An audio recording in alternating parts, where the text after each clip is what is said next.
ఢిల్లీలోని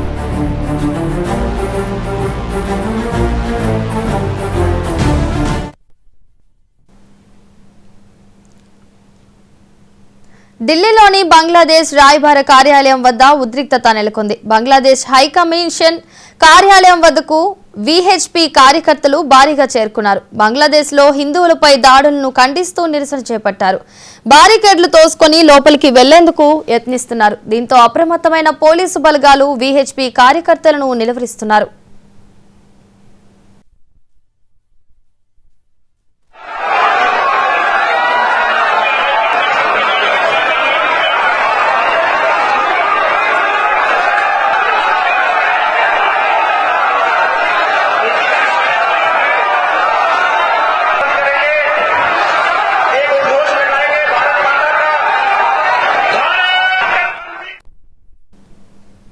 ఢిల్లీలోని బంగ్లాదేశ్ రాయబార కార్యాలయం వద్ద ఉద్రిక్తత నెలకొంది. ఈ ఖైదాంశానికి సంబంధించి మరింత సమాచారాన్ని ఢిల్లీ బ్యూరో చీఫ్ శిరీష్ అందిస్తారు.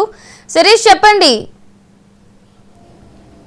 షేక్ హసీనా ప్రభుత్వం గద్దె దిగిన తర్వాత బంగ్లాదేశ్లో అస్థిర ప్రభుత్వం అనేది కూడా ఏర్పడింది. అక్కడ యూనిస్ ఖాన్ నేతృత్వంలో తాత్కాలిక ప్రభుత్వం ఏర్పడినప్పటికీ కూడా పరిస్థితులు ఏంటి కూడా అదుపులోకి లేవు. రోజు రోజుకు శాంతి భద్రతల సమస్య అనేది కూడా పూర్తిగా క్షీణించడంతో కూడా అక్కడ ఈ హిందువులపైన దాడులేంటి కూడా ఎక్కువగా జరుగుతున్నాయి. ముఖ్యంగా బంగ్లాదేశ్ అనేది కూడా పశ్చిమ బెంగాల్కు సరిహద్దు ప్రాంతం కావడంతో కూడా రాకపోకలేంటి కూడా ఎక్కువగానే ఉంటాయి. బంగ్లాదేశ్లో పశ్చిమ బెంగాల్కు సంబంధించిన హిందువులు కూడా ఎక్కువ శాతం మంది కూడా ఉంటారు.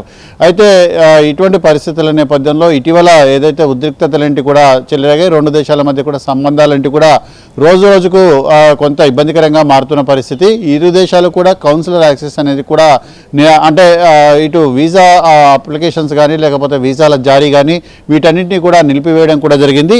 ముఖ్యంగా గత 2 రోజులుగా కనుక చూసినట్లయితే బంగ్లాదేశ్లో హిందువులపైన దాడులు అనేవి కూడా ఎక్కువగా జరుగుతున్నాయి. దీనికి అక్కడ ప్రభుత్వం ప్రేక్షక పాత్ర వహిస్తుందని చెప్పేసి కూడా ఆరోపిస్తూ ఈరోజు ఢిల్లీలో విశ్వ హిందూ పరిషత్తుకు సంబంధించిన కార్యకర్తలు నేతలు బంగ్లాదేశ్ హైకమిషన్ ముందు పెద్ద ఎత్తున ర్యాలీ ధర్నా అనేది కూడా చేపట్టడం కూడా జరిగింది.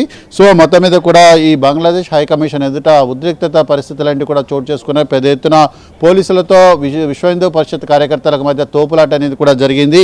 ముఖ్యంగా బంగ్లాదేశ్లో హిందువులపైన దాడులేంటి కూడా జరుగుతున్నాయి.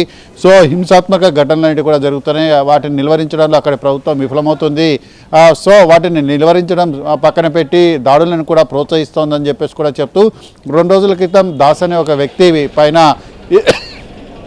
ఏదైతే దాడులు జరిగాయో ఆ దాడులకు సంబంధించిన అంశాన్ని కూడా ఇక్కడ విశ్వ హిందూ పరిషత్ ప్రధానంగా ప్రస్తావించడం కూడా జరుగుతోంది. అయితే అక్కడ ఒక ఫ్యాక్టరీలో పనిచేస్తున్న హిందూ యువకుడిని అక్కడున్న మాబ్ అనేది కూడా రెచ్చగొట్టి అందరూ కూడా గుమిగూడి అతన్ని విచక్షణారహితంగా కొట్టి ఆ తర్వాత చెట్టుకు వేలాడదీసి ఉరేసి ఆ తర్వాత అతన్ని సజీవదానం చేయడం కూడా జరిగింది. ఈ ఘటన అనేది కూడా చాలా సీరియస్ అవుతున్న పరిస్థితి కూడా ఉంది.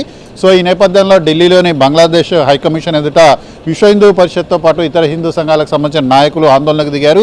ఇటీవల బంగ్లాదేశ్లో దీప్ చంద్రదాస్ అని హిందూ యువకుడిని ఒక గుంపు గుమిగూడి కొట్టి చంపిన విషయాన్ని కూడా వీళ్ళు ఇక్కడ ప్రధానంగా ప్రస్తావించడం కూడా జరుగుతోంది. సో మొత్తం మీద కూడా పరిస్థితి అనేది కూడా ఉద్రిక్తంగా మారింది.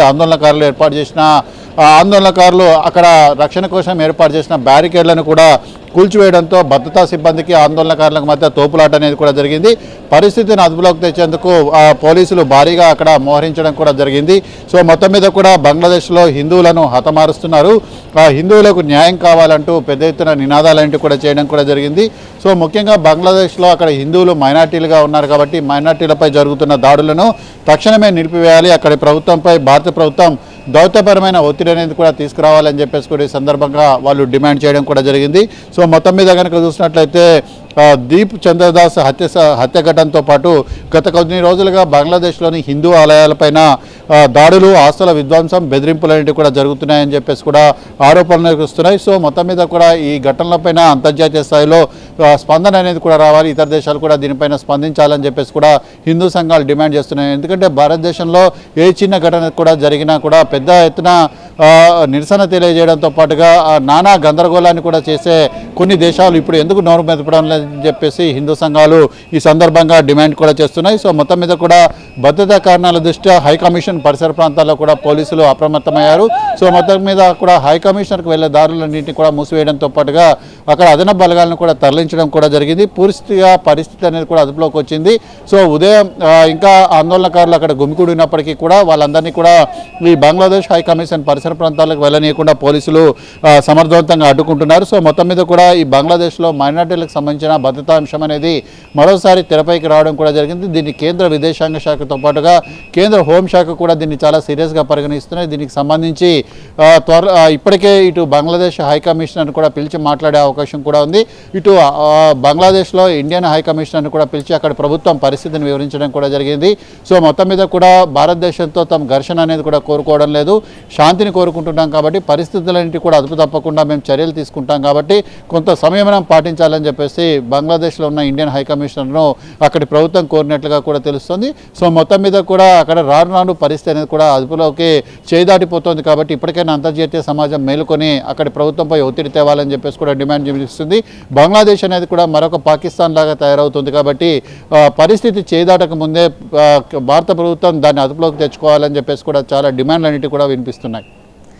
Thank you Sirish.